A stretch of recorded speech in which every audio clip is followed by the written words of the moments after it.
स्वागत है आपका आपके ही अपने YouTube channel Brahma nursing world में।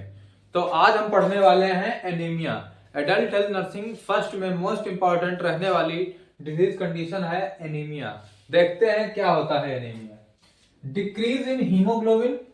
इसमें हीमोग्लोबिन आप सबको पता होगा कि हीमोग्लोबिन क्या होता है, ठीक है। Decrease in haemoglobin, RBC count, red blood cell count या फिर PCV count. PCV packed cell volume कहें या तो कहें हेमाटोक्रिट वॉल्यूम, कहां in blood known as anaemia, ठीक है। इन ये तीनों पैरामीटर दिए हैं, इनमें से कोई एक में अगर कमी आ रही है, उसके काउंट में अगर कमी आ रही है तो उसको हम एनीमिया कहते हैं। अब देखते हैं कि नॉर्मल कितना होता है हीमोग्लोबिन। हीमोग्लोबिन हमारा नॉर्मल होता है 15 ग्राम पर डीएल, ठीक है। 15 ग्राम पर डीएल नीचे लिखते हैं। इसमें ये एडल्ट मेल की बात है, ठीक है। एडल्ट मेल में कितना होता है हीमोग्लोबिन? 15 ग्राम पर डीएल, ठीक है। ये नॉर्मल है। एक एवरेज की बात करें तो, ठीक है, एक एवरेज हीमोग्लोबिन का जो काउंट होता है एडल्ट मेल में वो 15 ग्राम पर डीएल होता है, ठीक है। अगर एडल्ट फीमेल की बात करें तो, एडल्ट फीमेल की बात करें तो कितना होता है? 14.5 ग्राम पर डीएल। एक एवरेज है ये भी, ठीक है। तो कितना होता है ये? तो ये क्या है? इससे अगर कम हो रहा है तो क्या है वो? एनीमिया। या फिर अगर हम आरबीसी की बात करें तो आरबीसी का काउंट अगर कम है तो आरबीसी का काउंट कितना होता है? आरबीसी रेड ब्लड सेल्स, ठीक है, कितना होता है? 4.5 टू 5.5 मिलियन सेल्स, ठीक है, मिलियन सेल्स पर माइक्रोलीटर, ठीक है। ये हमारा होता है नॉर्मल पैरामीटर आरबीसी का। फिर है हमारा पीसीबी कहें या तो फिर हेमाटोक्रिट कहें, तो ये क्या होता है? इसका जो नॉर्मल वॉल्यूम होता है वो होता है हमारा 45%, ठीक है। 45%। अगर आप सीवीसी की रिपोर्ट देखेंगे तो उस पे आपको ये जो है पीसीबी या हेमाटोक्रिट लिखा देखने को मिल जाएगा। तो क्या है, ये सब पैरामीटर हमारे होते हैं नॉर्मल। अगर इन नॉर्मल से बिलो लेवल पे जाते हैं तो उसको हम कहते हैं एनीमिया, ठीक है। तो ये हो गई हमारी बात इसकी। अब हम एक चीज और देख लेते हैं कि पीसीबी होता क्या है, ठीक है। ये तो हमने जान लिया कि आरबीसी सेल्स हैं, इनका काउंट होता है। तो पीसीबी होता है जैसे एक ट्यूब होती है, टेस्टिंग ट्यूब, ठीक है, जिसमें ब्लड लिया जाता है। ये हमारी टेस्टिंग ट्यूब है मान लिया, ठीक है। तो इसमें क्या है, जब ब्लड लिया गया तो ये जो ट्यूब है इसमें जितना परसेंट रेड कलर का है, जैसे जो रेड ब्लड सेल्स होती हैं वो बैठ जाती हैं। ट्यूब मान लिया हमने, ट्यूब 100% है, ठीक है, 100% है। तो इसका पार्ट जो है, जितना पार्ट इसका रेड ब्लड सेल्स से मतलब रेड कलर का हो रहा है, ये नीचे का पार्ट जो नीचे सेल्स बैठ रही हैं, तो वो हमारा होता है पीसीबी। जितना पार्ट है उसमें रेड कलर का जो हमारी सेल्स हैं वो नीचे बैठ रही हैं, तो वो हमारा पीसीबी है। अब ये जो नॉर्मल होता है वो कितना होता है? 45% होता है। ये हमारा हो गया पीसीबी। तो ये क्या है हमारा? इन सब पैरामीटर्स में अगर डिक्रीज होता है, काउंट देखने को कम मिलता है, तो क्या होता है? उसको हम एनीमिया कहते हैं। अब हम देख लेते हैं ये WHO के अकॉर्डिंग एनीमिया क्या होती है। WHO के अकॉर्डिंग हीमोग्लोबिन से उसको डिस्क्राइब किया गया है। तो जो हीमोग्लोबिन होता है एडल्ट में अगर 13 से कम हो रहा है, 13 ग्राम पर डीएल से अगर कम हो रहा है, किसमें? एडल्ट में, तो क्या है? उसको हम एनीमिया कहेंगे। और अगर फीमेल में 12 ग्राम पर डीएल से कम हो रहा है, किसमें? एडल्ट फीमेल की बात करें तो, अब ये कहां थी? एडल्ट मेल की बात कर रहे थे। एडल्ट फीमेल में 12 ग्राम पर डीएल से अगर हीमोग्लोबिन कम हो रहा है तो वो एनीमिया है। अगर प्रेग्नेंट वुमेन की बात करें तो 11 ग्राम पर डीएल, ठीक है, ये किसमें? ये प्रेग्नेंट वुमेन की बात करें तो क्या है? प्रेग्नेंट वुमेन में अगर 11 ग्राम पर डीएल से अगर हीमोग्लोबिन कम हो रहा है तो हम उसको एनीमिया में रखेंगे, ठीक है, एनीमिया की कैटेगरी में रखेंगे। ये हमारा था WHO के अकॉर्डिंग क्लासिफिकेशन। अब सीवियरिटी के बेसिस पे क्लासिफिकेशन देख लेते हैं। सीवियरिटी के बेसिस पे हमारा है HB। अगर 9 ग्राम से लेकर के 11 ग्राम पर डीएल अगर हीमोग्लोबिन का काउंट है तो उसको हम कहते हैं माइल्ड एनीमिया, ठीक है, माइल्ड एनीमिया की कैटेगरी में रखते हैं। उसके बाद हमारा है HB 7 से 9 ग्राम पर डीएल, 7 to 9 ग्राम पर डीएल, तो उसको हम कहते हैं मॉडरेट एनीमिया, उसको मॉडरेशन की कैटेगरी में रखते हैं। फिर क्या है हमारा एचबी लेस देन 7 ग्राम पर डीएल, अगर 7 ग्राम पर डीएल से किसी भी पर्सन का एचबी काउंट मतलब हीमोग्लोबिन काउंट कम हो रहा है तो उसको हम सीवियर एनीमिया की कैटेगरी में रखते हैं। ठीक है, अब हमारा ये हो गया सीवियरिटी के बेसिस पे और WHO के अकॉर्डिंग क्या होता है एनीमिया, ये हमने जान लिया। उसके बाद हम देखते हैं कि एटियोलॉजिकल क्लासिफिकेशन एनीमिया का क्या होता है, मतलब एनीमिया कितने टाइप की होती है, कॉजेस के बेसिस पर एनीमिया जो है उसके कितने टाइप होते हैं। सबसे पहला हमारा है न्यूट्रिशनल डेफिशिएंसी एनीमिया। ये आपको देखने से लग रहा होगा, इन जो शब्द लिखे हैं, वर्ड लिखे हैं, इनसे आपको लग रहा होगा कि न्यूट्रिशन की कमी की वजह से क्या हो रहा है, ब्लड काउंट या आरबीसी में कमी आ रही है, तो वो है। ठीक है, न्यूट्रिशनल डेफिशिएंसी एनीमिया। इसके भी टाइप होते हैं अलग अलग, ये होती है 3 टाइप की। पहला है हमारा आयरन डेफिशिएंसी एनीमिया, आयरन की कमी की वजह से क्या हो रहा हो, एनीमिया हो रही हो किसी पर्सन में, तो वो हो गई हमारी आयरन डेफिशिएंसी एनीमिया। दूसरा है हमारा folic acid deficiency anaemia. Folic acid को आप सब जानते होंगे कि विटामिन B9 के नाम से भी जानते हैं, तो इस एनीमिया को विटामिन B9 डेफिशिएंसी एनीमिया भी कहते हैं। तीसरा है हमारा पर्नीशियस एनीमिया, पर्नीशियस एनीमिया, इसको कहते हैं विटामिन B12, विटामिन B12 की कमी के कारण होती है, तो इसको हम पर्नीशियस एनीमिया या विटामिन B12 डेफिशिएंसी एनीमिया के नाम से भी जानते हैं। ठीक है, उसके बाद हमारा है हीमोग्लोबिनोपैथी। हीमोग्लोबिनोपैथी क्या होता है, हीमोग्लोबिन के स्ट्रक्चर की अबनॉर्मलिटी या फिर अलग हीमोग्लोबिन की वजह से अगर कोई एनीमिया हो रही है तो उसको हम हीमोग्लोबिनोपैथी की कैटेगरी में रखते हैं, जैसे कि थैलीसीमिया। ठीक है, थैलीसीमिया। फिर दूसरा है हमारा सिकल सेल एनीमिया, तो ये हमारा हो गया हीमोग्लोबिनोपैथीज, ये भी एक एनीमिया की कैटेगरी में आते हैं। उसके बाद है हमारा एप्लास्टिक एनीमिया। ठीक है, एप्लास्टिक एनीमिया या इसको कहें तो बोन मैरो सप्रेशन होता है इसमें। ठीक है, इसमें क्या होता है, बोन मैरो की कमी की वजह से बोन मैरो डेफिशिएंसी एनीमिया भी इसको कह सकते हैं, या फिर माइलो सप्रेशन के नाम से भी इसको जानते हैं। उसके बाद क्या है हमारा है हीमोफीलिया। हीमोफीलिया में क्या होता है, क्लॉटिंग फैक्टर की वजह से क्या हो रहा हो, वहां पर क्लॉटिंग फैक्टर की डेफिशिएंसी की वजह से वहां पर अगर कोई एनीमिया हो रहा है तो उसको कहते हैं हम हीमोफीलिया। तो अब हम देखेंगे हमारा आयरन डेफिशिएंसी एनीमिया। आपको अगर इनमें से किसी पर अलग से वीडियो चाहिए हो तो आप कमेंट करके बताएं कि कौन सी एनीमिया पर वीडियो बनाई जाए। ठीक है, आज के वीडियो में हम बात करेंगे आयरन डेफिशिएंसी एनीमिया पर, इसको डिटेल में बात करने वाले हैं आज, तो वीडियो में बने रहिए। हमारा है आयरन डेफिशिएंसी एनीमिया। ठीक है, तो क्या होता है, आयरन की कमी की वजह से एनीमिया हो रहा है, मतलब आयरन की कमी की वजह से हीमोग्लोबिन का लेवल कम हो रहा है। जो आयरन होता है वो हमारा हीमोग्लोबिन के फॉर्म में बॉडी में स्टोर होता है, तो उसकी कमी की वजह से सीधा का सीधा क्या होता है, हीमोग्लोबिन की कमी आ जाती है। तो क्या है, it is most common type of anaemia.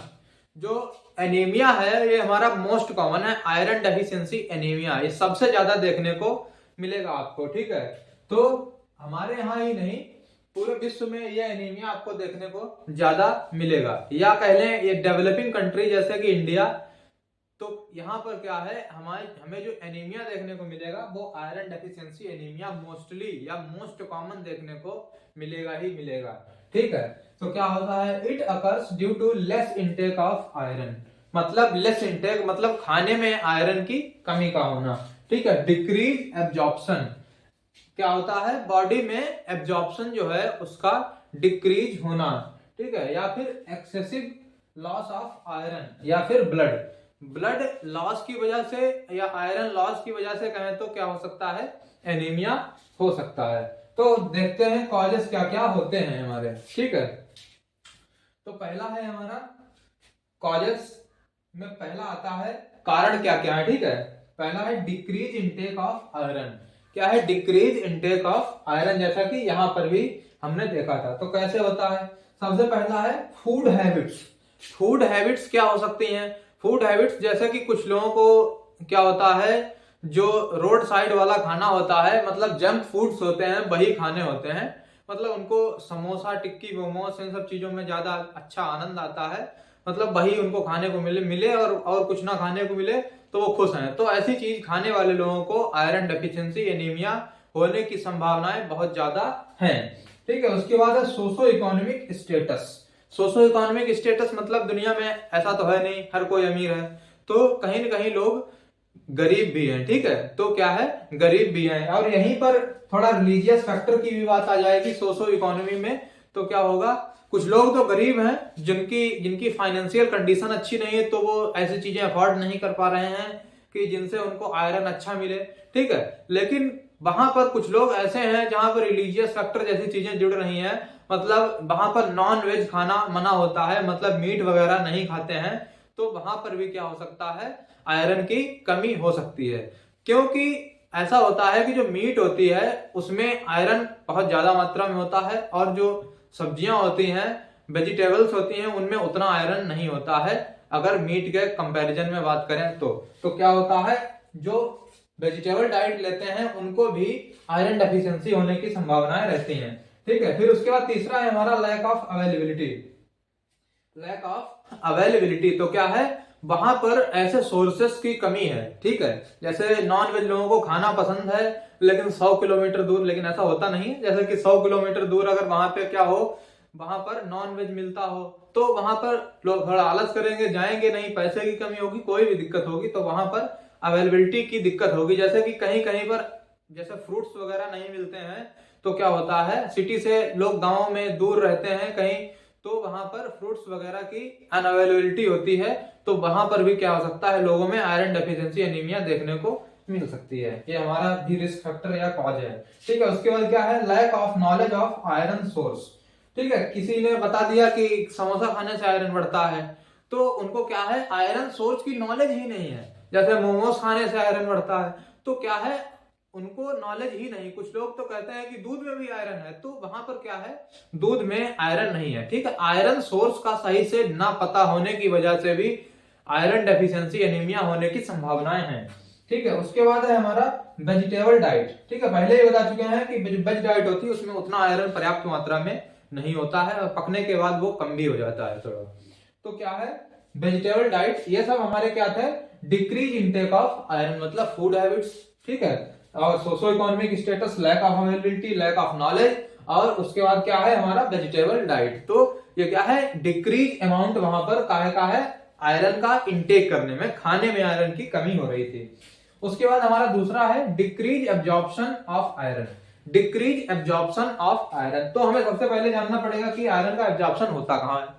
Iron का एब्जॉर्प्शन जो होता है वो कहां होता है, स्मॉल इंटेस्टाइन में होता है। ठीक है, स्मॉल इंटेस्टाइन के किस पार्ट में होता है, स्मॉल इंटेस्टाइन के डियोडिनम में आपका आयरन का जो एब्जॉर्प्शन है वो होता है। ठीक है, तो क्या है हमारा उसके बाद में, इसमें है डिक्रीज एब्जॉर्प्शन ऑफ आयरन। कैसे होगा, इंक्रीज इनटेक ऑफ निगेटिव इन्फ्लुएंजर्स। ठीक है, ऐसी चीजें खाना जो क्या है, किसमें मदद नहीं करते हैं, काहे में, आयरन के एब्जॉर्प्शन में मदद नहीं करते हैं, उनको हम कहते हैं निगेटिव इन्फ्लुएंजर्स। ठीक है, उसके बाद है हमारा पॉजिटिव इनटेक ऑफ, मतलब डिक्रीज इनटेक ऑफ पॉजिटिव इन्फ्लुएंजर्स। ठीक है, ऐसी चीजों को कम खाना जो आयरन के एब्जॉर्प्शन को बढ़ाते हैं। ठीक है, जैसे आयरन के एब्जॉर्प्शन को जो घटाते, मतलब जो आयरन के एब्जॉर्प्शन को घटाते हैं, उनमें कौन कौन सी चीजें आती हैं आपकी, कॉफी। ठीक है, आयरन प्लस कॉफी या फिर टी। वहां पर आयरन के साथ में उसने चाय पी ली, तो क्या होगा, आयरन का एब्जॉर्प्शन वहां पर नहीं होगा बिल्कुल भी। तो क्या है, ऐसी चीजों को ज्यादा खाना, ये किस वजह से हो रहा है, उसको नॉलेज नहीं है पर्सन को। या फिर डिक्रीज इनटेक ऑफ पॉजिटिव इन्फ्लुएंजर, मतलब ऐसी चीजों को कम खाना जो एब्जॉर्प्शन को बढ़ाती हैं, किसके, आयरन के।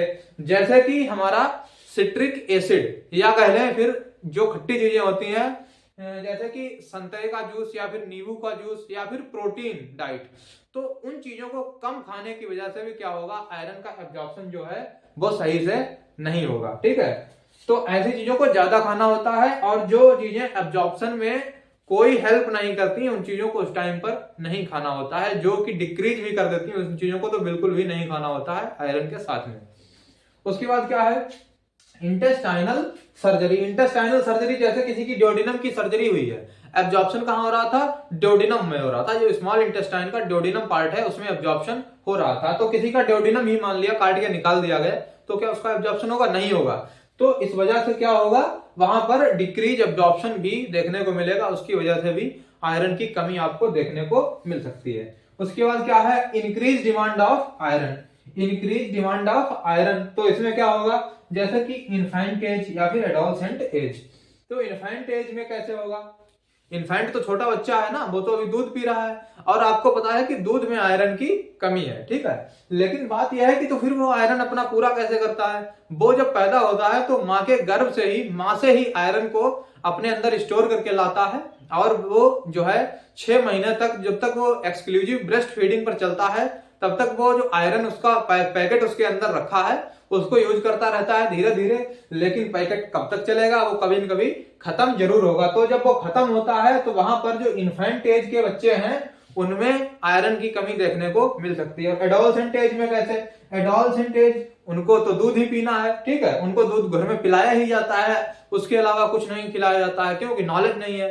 कहते हैं बच्चों को दूध पिलाओ, ठीक है, दूध पिलाओ लेकिन 6 महीने तक, उसके बाद अगर दूध पिला रहे हैं तो दूध भी पिलाओ और ऐसी चीजें भी खिलाओ जो जिनमें आयरन हो, ठीक है। तो उससे क्या होगा, बच्चे में आयरन की कमी नहीं होगी, ठीक है। उसके बाद क्या है, प्रेगनेंसी, प्रेगनेंसी क्या है, प्रेगनेंसी में क्या होता है, डिमांड बढ़ जाती है, ठीक है। डिमांड कैसे बढ़ जाती है, एक हीमोडाइल्यूशन स्टेज, वहां पर प्लाज्मा का लेवल बढ़ जाता है और जो ब्लड सेल्स होती हैं उनका काउंट कम होने लगता है, तो वहां पर आयरन के सप्लीमेंट लेने की जरूरत होती है। जो लोग सप्लीमेंट नहीं लेते हैं उनको वहां पर आयरन की कमी देखने को मिलती है। उसके बाद क्या है, लैक्टेशन, ठीक है, लैक्टेशन मतलब ऐसी माताएं, ऐसी मदर्स जो दूध पिलाती हैं अपने बच्चों को, ठीक है। और क्या है, तो कहें पोस्टपार्टम पीरियड, मतलब लैक्टेशन से अब आप सोच रहे हो कि वो आयरन जो है वो दूध में चला जाता होगा, तो ऐसा नहीं है, आयरन दूध में नहीं जाता है, लेकिन वहां पर क्या होता है, जो पोस्ट पार्टम मतलब डिलीवरी के टाइम पर जो उसने क्या किया है, ब्लड लॉस किया है, जब डिलीवरी होती है तो वहां पर ब्लड लॉस होता है, तो उसकी वजह से भी क्या हुआ होगा, वहां पर कहीं ना कहीं आयरन बॉडी से, मदर की बॉडी से आयरन बाहर निकला होगा और उसकी वजह से उसको क्या हुआ होगा, एनीमिया हो सकती है, अगर उसने आयरन को सही से पर्याप्त मात्रा में नहीं लिया है डिलीवरी होने के बाद में, ठीक है। तो क्या होगा, पोस्टपार्टम वुमेन या फिर लैक्टेशनल मदर्स जो हैं उनको भी आयरन की कमी या फिर एनीमिया होने की संभावनाएं रहती हैं, ठीक है। उसके बाद क्या है, increase loss of iron, increase loss of iron कैसे होगा, जैसे मेंस्ट्रुएशन, ठीक है, मेंस्ट्रुएशन किसमें होगी, ये फीमेल्स में आपको मेंस्ट्रुएशन देखने को मिलेगी। तो क्या है, नॉर्मल कितना 30 से 50 ml ब्लड लॉस हो रहा है, तो वो क्या है, नॉर्मल है, ठीक है। तो हर महीने हो रहा है, और ऐसी जो फीमेल्स हैं, ऐसी जो लड़कियां या महिलाएं हैं, वो क्या कर रही हैं, सही से आयरन का इंटेक नहीं कर रही हैं डाइटरी फॉर्म में, तो क्या होगा, उनको आयरन की डेफिशिएंसी देखने को मिलेगी। यहां पर तो नॉर्मल की बात थी, लेकिन क्या हो रहा है, वहां पर किसी किसी फीमेल में क्या होता है, हैवी मेंस्ट्रुएशन देखने को, मेनोरेजिया देखने को आपको मिलेगी, तो वहां पर क्या होगा, वहां पर तो और ज्यादा लॉस हो रहा है ब्लड का, तो और ज्यादा संभावनाएं है, वहां पर बहुत ज्यादा रिस्क है कि वहां पर आयरन डेफिशिएंसी एनीमिया हो सकती है।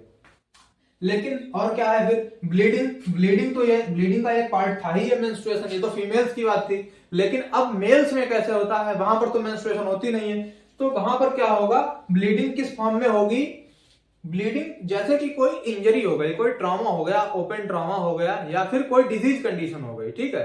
ट्रॉमा का मतलब कोई एक्सीडेंट हो गया, उसमें ब्लड लॉस हो गया, जो ब्लड लॉस हुआ है उसको पूरा करने के लिए आयरन सप्लीमेंट या आयरन डाइट लेनी पड़ेगी, ठीक है। और कुछ लोगों को जैसे कोई डिजीज कंडीशन हो गई, मेल में भी हो गई या फिर फीमेल में हो गई, तो वहां पर क्या है, जैसे कि पेप्टिक अल्सर देखने को आपको मिलेगा, तो पेप्टिक अल्सर में इंटरनल ब्लीडिंग हो रही है, जीआई ट्रैक्ट में इंटरनल ब्लीडिंग हो रही है, और वो किसमें, फीकस जो है, फीकल मटेरियल है उसके अंदर वहां पर बाहर निकल जाती है, तो उस पेशेंट को या उस पर्सन को नहीं पता चलता है, उस कंडीशन में भी आयरन की डेफिशिएंसी होने की संभावनाएं हैं। और क्या होता है, हमारी बॉडी से नॉर्मली जो है स्वेट, एज ए स्वेट के फॉर्म में, या फिर जो यूरिन या फिर फीसिस है उस में भी क्या होता है, जो ब्लड होता है उसका लॉस होता है, वो एक नॉर्मल फिनोमिना है वहां पर, तो उस वजह से भी कुछ लोगों में एनीमिया हो सकता है, क्योंकि वो इंटेक कम कर रहे हैं और लॉस ज्यादा हो रहा है, तो उसकी भी वजह से होता है। ये जो हमारा जो लॉस होता है, नॉर्मल लॉस होता है,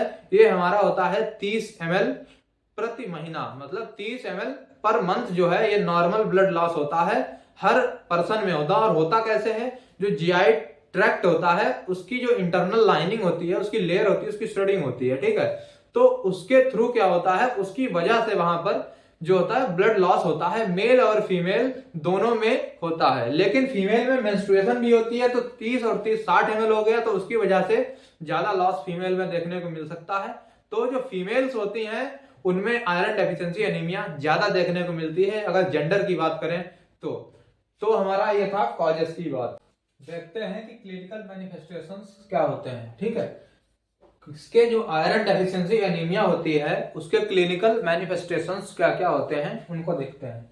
सबसे पहला है हमारा पैलर। पैलर क्या होता है, स्किन का स्लाइट येलो होना, ठीक है, स्लाइटली येलोइश स्किन हो जाएगी, क्योंकि वहां पर जो बिलिरुबिन का लेवल है वो थोड़ा बढ़ा हुआ देखने को मिलेगा, इसकी वजह से वहां पर एलोइस देखने को मिलेगा। या फिर इसको दूसरे फॉर्म में कहें तो स्किन जो होती है वो व्हाइटिश देखने को मिलेगी, जो येलो कलर है कहीं न कहीं उससे ज्यादा वो व्हाइटिश देखने को मिलेगी। आप उंगलियां देखेंगे तो वहां पर आपको ऐसे करके देखेंगे तो वहां पर आपको रेडनेस जो रेड हो रहा है उसकी जगह पर आपको व्हाइट, या फिर जो आप आंख में देखो वहां पर व्हाइट कलर देखने को मिलेगा, जहां पर कि रेड होना चाहिए था वहां पर व्हाइट कलर देखने को मिलेगा, ठीक है। तो उसके बाद क्या है, लेथार्जी। लेथार्जी मतलब कमजोरी रहेगी, कुछ करने का उसका मन नहीं करेगा जो पेशेंट होगा। फिर पाल्पिटेशन। पाल्पिटेशन है, इसमें क्या हो सकता है, डिसरिदमिया हो सकता है, वहां पर उसकी हार्ट रेट या हार्ट बीट जो है बहुत तेजी से हो रही होगी, ठीक है।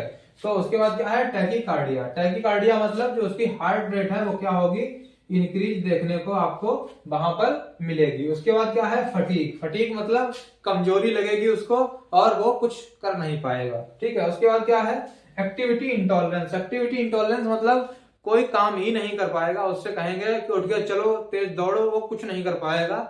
यहां तक कि उससे कुछ वजन, हल्का सा भी वजन उठाने को कहेंगे या जीना चढ़ने को कहेंगे तो वो नहीं चढ़ पाएगा। और क्या है, डिजीनेस। डिजीनेस क्या होगा, उसको चक्कर आएगा। चक्कर क्यों आएगा, क्योंकि उसकी जो ऑक्सीजन बाइंडिंग कैपेसिटी है, ऑक्सीजन कैरिंग कैपेसिटी है, वो क्या हो चुकी है, कम हो चुकी है। क्यों, उसका जो हीमोग्लोबिन लेवल है वो कम हो गया है। जब हीमोग्लोबिन है, जो हमारी बॉडी का हीमोग्लोबिन होता है वो क्या करता है, ऑक्सीजन को कैरी करता है अपने साथ में, ऑक्सीजन के साथ बाइंड होता है और ब्लड के साथ बॉडी के हर टिश्यू में पहुंचाता है वहां पर। और फिर यहां पर क्या हो रहा है, जब ब्लड में हीमोग्लोबिन की ही कमी होगी तो क्या होगा, वहां पर ऑक्सीजन कौन ले जाएगा। जब ड्राइवर ही नहीं होगा तो गाड़ी कौन चलाएगा, यहां पर तो ये बात हो गई, ठीक है। तो क्या हो गया, जो हीमोग्लोबिन है वो ऑक्सीजन को अपने साथ बाइंड करके रखता है और बॉडी के हर टिश्यू तक पहुंचाता है। क्या होता है, कहां, ब्लड के थ्रू हर टिश्यू तक पहुंचाता है। ब्लड तो होगा लेकिन वहां पर ब्लड के अंदर ऑक्सीजन की कमी होगी, और कमी किसकी होगी, हीमोग्लोबिन की। हीमोग्लोबिन की कमी होने की वजह से ऑक्सीजन की कमी होगी और बॉडी के टिश्यू में पहुंचेगी नहीं, तो वहां पर क्या होगा, उसको चक्कर आएगा, शॉर्टनेस ऑफ ब्रीथ होगी, ठीक है। उसकी सांसें आधी आधी होकर के लौटेंगी, वो जल्दी जल्दी सांस लेगा। डिस्निया ऑन एक्सर्शन होगा, कुछ काम करने को कहोगे तो उसको ब्रीदिंग डिफिकल्टी होने लगेगी, ठीक है। फिर एक कंडीशन होती है क्वाइलिनोइकिया, ठीक है। क्वाइलिनोइकिया क्या होती है, जो नेल्स होते हैं, जो नाखून होते हैं वो कैसे हो जाते हैं, स्पून शेप के हो जाते हैं, ठीक है। तो इस कंडीशन को कहते हैं क्वाइलिनोइकिया। होगा क्यों, ये भी ऑक्सीजन की कमी की वजह से, हाइपोक्सिया होने की वजह से क्वाइलिनोइकिया देखने को आपको आयरन डेफिशिएंसी एनीमिया में मिलेगा, ठीक है। ये तो हमारे हो गए साइन एंड सिम्टम्स। अब हम बात करेंगे डायग्नोस्टिक इवैल्यूएशंस की, क्या क्या टेस्ट ऐसे हैं जो हम आयरन डेफिशिएंसी एनीमिया को कंफर्म करने के लिए, डिटेक्ट करने के लिए हम करवा सकते हैं, ठीक है। पहला हमारा हिस्ट्री कलेक्शन और फिजिकल एग्जामिनेशन, उससे पूछेंगे और फिजिकली एग्जाम करेंगे। क्यों, वजह क्या है, ये सब हमें साइन जो है वहां पर सिम्टम जो है वो डिटेक्ट करने हैं, उस वजह से हमें क्या करना पड़ेगा, हिस्ट्री कलेक्शन और फिजिकल एग्जामिनेशन करना पड़ेगा, ठीक है। उसके बाद क्या है, सीवीसी। सीवीसी क्या होता है, कंप्लीट ब्लड काउंट वहां पे करवाएंगे, और यहाँ पर खेल किसका है, आरबीसी का खेल है। जो आरबीसी होती है उसी के अंदर हीमोग्लोबिन होता है, तो वहां पर क्या होगा, हीमोग्लोबिन का लेवल कम देखने को मिलेगा। पीसीबी का लेवल कम देखने को मिलेगा। पीसीबी का लेवल कितना देखने को मिलेगा? 30% से कम देखने को मिलेगा। और नॉर्मल कितना होता है? 45%। ठीक है, 45% हमारा जो पीसीबी या हिमेटोक्रिट का है तो वो होता है नॉर्मल। और जो 30% से कम देखने को मिलेगा तो वहां पर आयरन डेफिशिएंसी एनीमिया या एनीमिया है वहां पर। ठीक है, और हीमोग्लोबिन की कमी देखने को मिलेगी। और आरबीसी का काउंट वहां पर कम देखने को मिलेगा, मतलब रेड ब्लड सेल का जो काउंट है वो भी वहां पर कम देखने को मिलेगा। उसके बाद क्या है? एमसीवी। एमसीवी क्या होता है? एक था हमारा पीसीवी पैक्ड सेल वॉल्यूम, दूसरा है हमारा एमसीवी। ये होता है मीन कार्पस्कुलर वॉल्यूम। ठीक है, ये भी आपको वहां पर कम देखने को मिलेगा। ठीक है, उसके बाद कराते हैं आयरन प्रोफाइल। आयरन प्रोफाइल कराते हैं। ठीक है, इसमें क्या कराएंगे? आयरन प्रोफाइल में सीरम आयरन लेवल, जो बॉडी में ब्लड में सीरम आयरन लेवल को टेस्ट करवाएंगे। ठीक है, आयरन के लेवल की जांच करवाएंगे। ये नॉर्मल होता है हमारा कितना? 60 से 170। कितना? 60 से 170 माइक्रोग्राम पर डेसीलीटर। ये हमारा होता है नॉर्मल लेवल। और ये कितना देखने को मिलेगा? कम, डिक्रीज देखने को, या 60 से कम देखने को वहां पर मिलेगा। उसके बाद क्या है? TIBC, total iron binding capacity. ठीक है, ये क्या होता है? पहले तो इसका नॉर्मल लेवल देख लेते हैं। 240 से 450 माइक्रोग्राम पर डेसीलीटर जो होता है वो हमारा TIBC होता है। ठीक है, ये इसका जो दूसरा नाम होता है वो होता है ट्रांसफेरिन। ठीक है, ट्रांसफेरिन। ये क्या करता है? ये जो ड्यूडेनम होता है उससे आयरन को ले जाता है। ठीक है, उससे आयरन को ले जाता है। किसके साथ बाइंड होता है? आयरन के साथ। जैसे आपने खाया कोई आयरन की डाइट खाई तो वहां पर क्या हुआ? जब वो ड्यूडेनम में गया तो ड्यूडेनम में उसकी एब्जॉर्प्शन साइट है स्मॉल इंटेस्टाइन में, तो वहां पर क्या होता है? ये जो ट्रांसफेरिन नाम की प्रोटीन होती है ये वहां पर आती है और ड्यूडेनम से अपने साथ किसको? आयरन को बाइंड कर ले जाती है। जो फेरस होता है उसको बाइंड करती है अपने साथ में। तो इसको कहते हैं हम, ये ड्राइवर है। और ड्राइवर जो है वो क्या होगा? किसको? आयरन को अपने साथ बाइंड करेगा और उसको ले जाएगा कहां? बोन मैरो में ले जाएगा, बोन मैरो में छोड़ेगा जाकर के। तो इसका लेवल जो है वो बढ़ा हुआ देखने को मिलेगा। बढ़ा हुआ, सब तो कम होते हैं तो ये क्यों बढ़ा देखने को मिलेगा? ये बढ़ा देखने को मिलेगा क्योंकि जैसे गाड़ी ही नहीं होगी, गाड़ी आपकी है और ड्राइवर आपने किया है बाहर से, तो क्या हुआ? वहां पर आप गाड़ी ही नहीं देंगे तो ड्राइवर वहां खाली घूमेंगे। ठीक है, वो गाड़ी ले ही नहीं जाएंगे। ठीक है, तो क्या होगा? वहां पर ट्रांसफेरिन का लेवल, जो आयरन कैपेसिटी है, आयरन बाइंडिंग कैपेसिटी है, उसका लेवल बढ़ा हुआ देखने को, मतलब जो ट्रांसफेरिन प्रोटीन है ये फ्री रहेगी, ये आयरन के साथ बाइंड नहीं होगी। इसकी वैल्यू तब दिखाएगा जब क्या होगा? ये जितनी ट्रांसफेरिन प्रोटीन है ये फ्री है, आयरन के साथ बाइंड नहीं है, वो फ्री देखने को मिलते हैं। ठीक है, तो इनका लेवल, अगर ये बाइंड होते हैं तो इनका लेवल यहां पर रिपोर्ट में नहीं दिखाई देगा। ठीक है, बॉडी में आयरन की कमी है और क्या हो रहा है? वहां पर ट्रांसफेरिन फ्री है, बाइंड नहीं हो पा रहा है। ये होता है हमारा TIBC में। उसके बाद क्या है? Serum ferritin level. Serum ferritin level, ferritin level क्या होता है? ये होता है स्टोर फॉर्म। किसका स्टोर फॉर्म होता है? आयरन का। ठीक है, फेरिटिन के रूप में क्या होता है? ये वहां पर स्टोर होता है बॉडी में। बॉडी में स्टोर कहां होता है? लिवर में। कहां होता है? लिवर में स्टोर होता है। इसका जो लेवल है वो डिक्रीज देखने को मिलेगा। और ये जो हमारी आयरन डेफिशिएंसी एनीमिया होती है उसका कंफर्मेटिव टेस्ट है, वहां पर ये देखने को मिलेगा। अब ये डिक्रीज क्यों होगा? डिक्रीज इसलिए होगा क्योंकि एक तो आप आयरन को खा नहीं रहे हैं, दूसरा जो स्टोर था वो भी बॉडी ने यूज कर लिया है। अब क्या है? आपका जो स्टोर हाउस है, आपका जो गोदाम है किसका? आयरन का, बॉडी में, वो वहां पर खाली देखने को मिलेगा। तो इसका लेवल भी वहां पर डिक्रीज देखने को मिलेगा। ये हमारा कंफर्मेटिव आयरन डेफिशिएंसी एनीमिया का टेस्ट है। उसके बाद क्या है?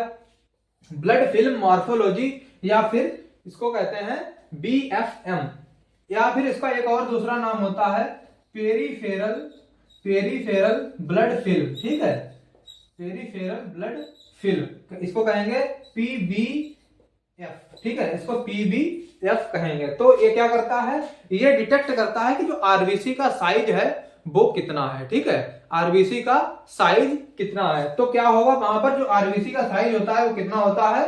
7.2 माइक्रो मीटर होता है, ठीक है। 7.2 माइक्रोमीटर नॉर्मल आरबीसी का साइज होता है। और ये जो 7.2 माइक्रोमीटर की जो आरबीसी है, इसके अंदर होता है 30 पिकोग्राम क्या होता है, हीमोग्लोबिन होता है। तो क्या होगा, जहां वहां पर अगर डेफिशिएंसी हो रही होगी किसकी, आयरन की, तो क्या होगा, तो वहां पर एचबी की डेफिशिएंसी देखने को मिलेगी, हीमोग्लोबिन की देखने को मिलेगी डेफिशिएंसी। 30 पिकोग्राम जहां पर नॉर्मल था वहां पर ये कम हो जाएगा या ये एब्सेंट हो गया, ठीक है। तो जो इसका डायमीटर था, तो क्या होगा, जो आरबीसी का डायमीटर है उसमें 30 पिकोग्राम अगर उसमें से हीमोग्लोबिन निकाल दिया जाए तो वहां पर इसका जो आरबीसी का साइज है ये छोटा हो जाएगा, ठीक है। ये छोटा देखने को और छोटा हो जाएगा। तो क्या होगा, वहां पर हम वहां से भी डिटेक्ट कर सकते हैं कि जो आरबीसी का साइज है वो कम हुआ है, इसकी वजह से आयरन डेफिशिएंसी एनीमिया देखने को मिल सकती है वहां। अब देखते हैं कि जो आयरन डेफिशिएंसी एनीमिया है उसका मैनेजमेंट क्या है, मतलब ट्रीटमेंट क्या देंगे उसको, ठीक है। ट्रीटमेंट क्या क्या देखने को मिलेगा, क्या दे सकते हैं। तो हमारा है आयरन रिप्लेसमेंट थेरेपी। वहां पर क्या करेंगे, आयरन रिप्लेस करेंगे, मतलब आयरन की कमी हुई है तो उसको आयरन दिया जाएगा, ठीक है। तो पहला है हमारा सीवियर एनीमिया के केस में। सीवियर एनीमिया कब थी, जो 7 ग्राम पर डीएल से हीमोग्लोबिन कम था, तो उसको हम क्या कह रहे थे, सीवियर एनीमिया। तो यहां पर क्या देंगे, PRBC, packed red blood cell transfusion करेंगे वहां पे, ठीक है। जो रेड ब्लड सेल्स हैं वही सीधे के सीधे पेशेंट में ट्रांसफ्यूज करेंगे। क्यों करेंगे, क्योंकि एक तो उसका हमें आरबीसी काउंट या हीमोग्लोबिन का काउंट बढ़ाना है। दूसरा, अगर इसको नहीं दिया, सीवियरिटी में जा चुका है, तो उसका हार्ट फेल हो सकता है, ठीक है। हार्ट फेलियर से बचाने के लिए भी यहां पर हम क्या देंगे, सीवियर एनीमिया के केस में वहां पर PRBC, packed red blood cells वहां पर ट्रांसफ्यूज करेंगे, मतलब ब्लड देंगे उसको, ठीक है। दूसरा है हमारा है आयरन इंजेक्शन, ठीक है। आयरन को इंजेक्शन फॉर्म में भी वहां पर दिया जाएगा। तो पहला है हमारा आईएम इंजेक्शन। आईएम इंजेक्शन जो लगेगा वो आयरन सुक्रोज होगा, आयरन सुक्रोज होगा। इसको स्लो आईएम दिया जाएगा। और किस मेथड से दिया जाएगा, जेड ट्रैक मेथड से वहां पर उसको दिया जाएगा। जेड ट्रैक मेथड से क्यों, क्योंकि एक कलरफुल सब्सटेंस होता है आयरन, ठीक है। एक रेड कलर का होगा, डार्क रेड। तो क्या होगा, वहां पर जो रेड कलर की चीजें या कलरफुल चीजें होती हैं, अगर पेशेंट की बॉडी में इंजेक्ट करोगे तो उसके वहां पर जलन या फिर उसको परपराहट जैसी उसको हो सकती है, ठीक है। तो वहां पर जलन से प्रिवेंट करने के लिए तो हम जेट ट्रैक मेथड से उसको आईएम इंजेक्शन देंगे। जेट ट्रैक का मतलब ये नहीं है कि उसमें ऐसे दिया, ऐसे घुसाया, पहले ऐसे घुसाया फिर ऐसे, ऐसा कुछ नहीं करना है। उसकी स्किन को, ग्लूटियल मसल की जो स्किन है उसको खींचना है और इंजेक्ट करना है। उसके बाद में वहां से उसको क्या है, वहां पर जो नीडल है या इंजेक्शन जो है हमारा, उसको खींच लेना है और उसको छोड़ देना है। उससे क्या हो, इसको डीप आईएम देने का तरीका है जेट ट्रैक मेथड। उससे क्या होगा, वहां पर मेडिसिन जो है वो सील हो जाएगी, वो ऊपर की तरफ नहीं आएगी। उससे उसको वहां पर जलन महसूस नहीं होगी, किसको, पेशेंट को, ठीक है। उसके बाद क्या है हमारा, आईवी देंगे आयरन कार्बोक्सी माल्टोज, ठीक है। इसको 250 ml या फिर 500 ml एनएस में इसको डाइल्यूट करके इस इंजेक्शन को स्लो दिया जाता है। तो ये हमारा था आईएम और आईवी तरीके, ठीक है। उसके बाद क्या है, oral iron therapy. Oral iron therapy मतलब माइल्ड या फिर मॉडरेट केस में पेशेंट को आयरन कैसे दिया जाए, तो वो उसको मुंह से मतलब ओरली दिया जाएगा। तो एक किस फॉर्म में होगा, एलिमेंटल आयरन होगा। इसको हम कहते हैं फेरस सल्फेट, ठीक है। फेरस सल्फेट ये एक एब्जॉर्बेबल फॉर्म है, ठीक है।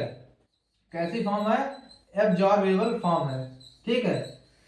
तो इसको देंगे कितना, 100 mg देंगे, बीडी या फिर ओडी, कैसे, ये हम फिजिशियन जो है वो डिसाइड करेगा इसको ओडी देना है या फिर बीडी देना है, ठीक है। ये तो हो गया हमारा।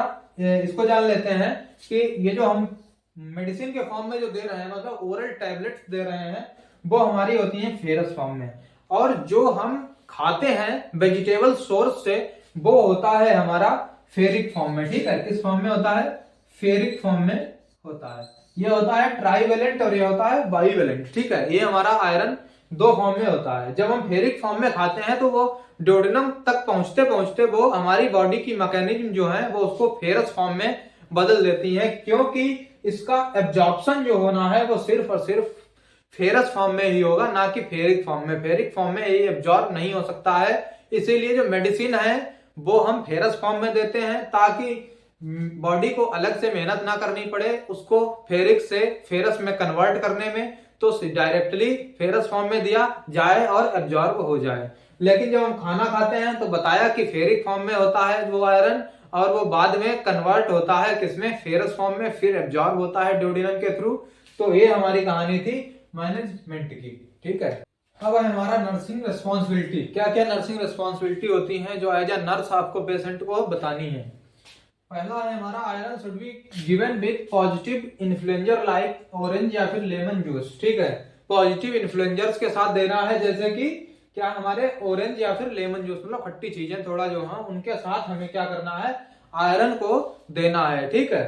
और जैसे कि हमारा एमिनो एसिड्स मतलब प्रोटीन के साथ इसको दिया जा सकता है, अच्छा काम करेगा, अच्छा एब्जॉर्प्शन होगा उसका। और इसको जो है आयरन दे रहे हैं हम किसी पेशेंट को, तो उसको मना करना है कि आप आयरन के सप्लीमेंट या आयरन की डाइट या आयरन की टैबलेट्स मेडिसिन लेते टाइम या लेने के साथ में आप वहां पर चाय या कॉफी या निगेटिव इन्फ्लुएंजर्स जो हैं उनको बिल्कुल भी ना लें, अवॉइड करें ऐसी चीजों को, नहीं तो इसका आपको कोई फायदा नहीं होगा। दूसरा है हमारा iron should given with straw to prevent teeth staining, ठीक है। स्ट्रॉ के साथ में देना है, उससे क्या हो तो क्या हो उससे कि जो टीथ स्टेनिंग है, जो दांतों में लग रहा है आयरन जैसा मतलब सब्सटेंस लग रहा है, तो उसको क्या हो वहां पर उससे प्रिवेंट किया जा सके और वो ना लगे, ठीक है।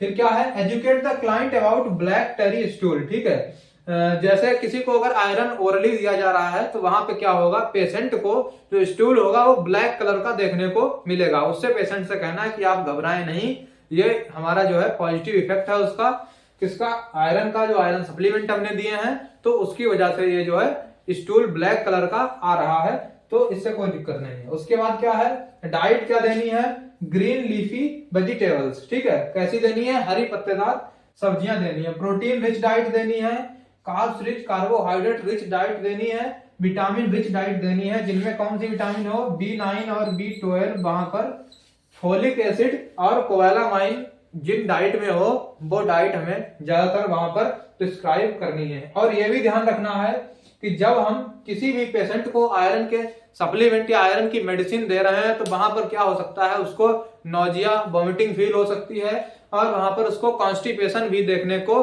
मिल सकता है। और जो आयरन ओरल आयरन थेरेपी होती है उसका मोस्ट कॉमन साइड इफेक्ट होता है मेटेलिक टेस्ट, ठीक है। मेटल जैसा, उसने मेटल जैसा खा लिया हो ऐसा लगेगा उसको टेस्ट में, उसकी टंग पर, उसके माउथ में ऐसा उसको फील होगा। तो ये हमारी कहानी थी पूरी एनीमिया की। तो हमने आज के वीडियो में एनीमिया को डिस्कस किया, ठीक है। अगर आपको इसके नर्सिंग डायग्नोसिस या नर्सिंग केयर प्लान चाहिए तो आप कमेंट कर सकते हैं, और जो भी आपको अदर एनीमिया थी वो भी अगर आपको चाहिए है तो कौन सी एनीमिया पर वीडियो बनाई जाए उसके लिए आप कमेंट कर सकते हैं। धन्यवाद।